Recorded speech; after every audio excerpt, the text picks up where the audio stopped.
කොහොමද යාළුවනේ ඔයාලා හැමෝම හොඳින් ඉන්නව නේද? ඔන්න ඉතින් අද මම ඔයාලට වෙනස් වීඩියෝ එකක් අරගෙන ආවා.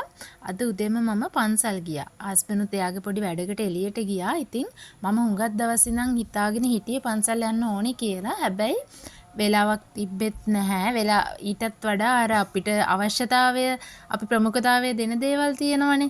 එතකොට මේකට ලොකු ප්‍රමුඛත්වයක් දුන්නේ නැති වුනහම අපිට ඒකට යන්න අවශ්‍යතාවයක් ඇති වෙන්නේ නැහැ. ඉතින් ඒ නිසා තමයි ගොඩක් වෙලාවට පන්සල් යවෙන්නේ නැත්තේ. ඉතින් මම හිතුවා කොහොම හරි මේ සතියෙන් පස්සේ හැමදාම වෙලාවක් ලැබෙන හැම වෙලාවකම හස්බන්ඩ්ුයි මමයි පුළුවන් වෙලාවට පන්සල් ගිහිල්ලා මල් පහන් පූජා කරලා එනවා කියලා.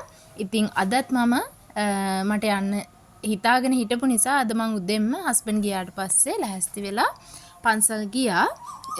යනකොට ඇත්තටම බෝමළුවේ ඒ වෙනකොට කවුරුත් පන්සලට ඇවිල්ලා තිබ්බේ නැහැ. ඒ නිසා වෙන්නේ නැති බෝමළුවේ බෝකොළ ගොඩාක් වැටිලා තිබ්බා. සහ මං හිතන්නේ මේ දවස්වල බෝකොළ වැටෙන කාලේ.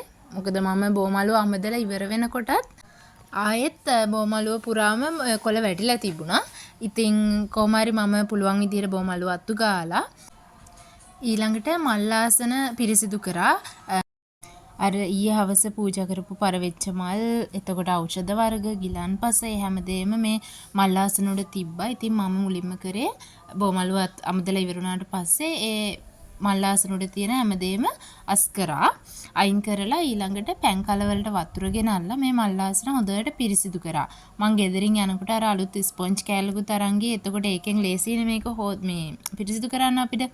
ඉතින් ඒ විදිහට මම මේ මුළු මල්ලාසනේම හොඳට වතුර ගෙනත් හොඳට පිරිසිදු කරා. ඊට පස්සේ ඒත් එක්කම අර මේ එතනම පහළ මම දැන් වතුර මල්ලාසනේ පිරිසිදු කරනකොට වතුර හැරිලා බිමට අයිල් එකත් මඩ වුණා චුට්ටක්. මොකද මම සැරෙන් සැරේ ගිහිල්ලා පැන් කලවලටනේ පොඩ වතුර ගෙනාවේ. එතකොට බිමත් මඩ වුණා. ඊට පස්සේ මම ඒ ටිකත් මඩ වෙච්ච කොටස හොඳට හේදුවා. ඕදලා පිරිසිදු කරගත්තා. ඉතින් තව දෙයක් කියන්න ඕනේ. මේ වීඩියෝ එක බලන ගමන් මම ඔයාලට කියන්නම්. මේ බෝමළුව අමදන එක, මල් ආසන පිරිසිදු කරන එක, ඒකෙන් ලොකු පිනක් අපිට ලැබෙනවා. ඉතින් බෝමළුව ඇමදීමෙන් අපිට ලැබෙන කුසල ධර්මයන්ගෙන්, කුසල කර්මයන්ගෙන් මම කිහිපයක් ඔයාලට කියන්නම්. එකක් තමයි අපිට විශිෂ්ට රූප සම්පත්තියක් ලැබෙනවා. ඊළඟට රන්වන් පාට දේහයක් ලැබෙනවා. මෘදු මොලොක් සිවියක් ඇත්තෙක් බවට පත් වෙනවා. ඒ වගේම සිරුරේ දැලිකුණු නොතැවරීම, අවුසුලන් වලින් පීඩා නොවීම, සිරුරේ දහඩිය නොවැගිරීම, ඒ වගේම කායික මානසික රෝගාබාධ නැත්තෙක් වීම, සතුරන් නැතිවීම, ඒ වගේම නොඅඩු වූ භෝග සම්පත් ලැබීම, ගින්නෙන් ජලයෙන් රජුන්ගෙන් සොරුන්ගෙන් බියක් නොවීම, මේ වගේ තව ගොඩාක් කුසල කර්මයන් තියෙනවා අපි මේ බෝමළුව ඇමදීමෙන් සහ මල්ලාසන පිරිසිදු කිරීමෙන්. ඉතින් මම මේ ඔයාලට කිව්වේ කිහිපයක් විතරයි. ඉතින් මේ විදිහට බෝමළුව ඇමදීමෙන් මල්ලාසන පිරිසිදු කිරීමෙන් ලැබෙන ආනිසංස මම ඔයාලට මේ වීඩියෝ එකේ අවසානයේ පොඩි ෆොටෝ එකක් දාන්නම්. මම ඒ හොයාගත්ත කරුණු කිහිපයක්. ඒත් එක්කම තමයි තමන්ගේ සිත පහදනවා, අන් අයගේ සිත පහදනවා, ඒ වගේම දෙවියන්ගේ සිත පහදනවා. තවත් එකක් තමයි අන් අයගේ ප්‍රියමනාප බව තමන් වෙත ලබා ගැනීමට පිනක් එකතු වෙනවා අපිට ඒකෙන්. ඒ වගේම සුගතිගාමී පිනක් ඇති වෙනවා. මේ වගේ ගොඩාක් ආනිශංස තියෙන දෙයක් තමයි මේ බෝමළුව අමදිනවා කියන්නේ. ඇත්තටම අර බෝමළුවේ කොළ ගොඩාක් වැටලා තිබිලා මේ විදිහට ලස්සනට කොළ නැති වෙන්න අතු ගෑවට පස්සේ අපිට උනත් ඒක දකින්නකොට හිතට මාරම සැනසෙල්ලක් දැනෙනවනේ. හිතට හරිය අර සංසුම් බවක් දැනෙනවා. මම බෝමළුව අමදිනකොට තව ටිකක් වයසක අංකල් කෙනෙක් ආව බෝමළුව අමදින්න.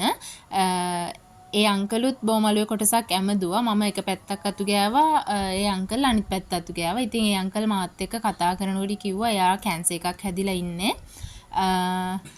එයා පුළුවන් වෙලාවට ඇවිල්ලා මෙහෙම බෝමළුව අමදලා පිරිසිදු කරලා යනවා කියලා. ඉතින් මේ වෙලාවේ මම හරි ආදරෙන් මතක් කරනවා ඒ අංකල්ටත් මේ බෝමළුව අමදපු පිනෙන් ඒ අංකල්ගේ ලෙඩ රෝග සුව වෙලා නිදුක් නිරෝගී භාවය ලැබෙන්න කියලා මම ප්‍රාර්ථනා කරනවා. ඉතින් තව විශේෂම දෙයක් කියන්න ඕනේ. මම කොහොමත් පන්සල් යන ආස කෙනෙක්. හැබැයි අර ගොඩක් වෙලාවට අපි අර ජොබ් එකත් එක්ක බිසි වෙනවා. ඒවයි. එතකොට මම අර කලින් කිව්වා වගේ අපි ඒකට ලොකු ප්‍රමුඛත්වයක් දෙන්නේ නැති එකයි. ඒ දේවල් හින්දා අපිට ඒක මග හැරෙනවා. ඉතින් මං ආදරයෙන් මතක් කරන්න ඕනේ මේ වෙලාවේ තිරිණි විතාරණ කියන YouTube channel එක කරන කෙනා. එයා නිතරම පන්සල් ගිහින් ඇත්තටම බෝමලුව අමදලා මේ විදිහට ලස්සන වීඩියෝ දානවා. මං ඇත්තටම මට අර යන්න ආසාව තිබ්බට ඒකට යන්න ඕනෙමයි කියන එක ලොකුවටම ඕනේ උනේ ඒ වීඩියෝස් දැකලා. මං ඇත්තටම මේ අර එයා බෝමලුව අමදිනවා, මල් පහන් මේ මල්ලාසන මේ විදිහට පිරිසිදු කරනවා. ඒ වීඩියෝස් දැකලා ඇත්තටම අර මොටිවේෂන් එකක් ආවා.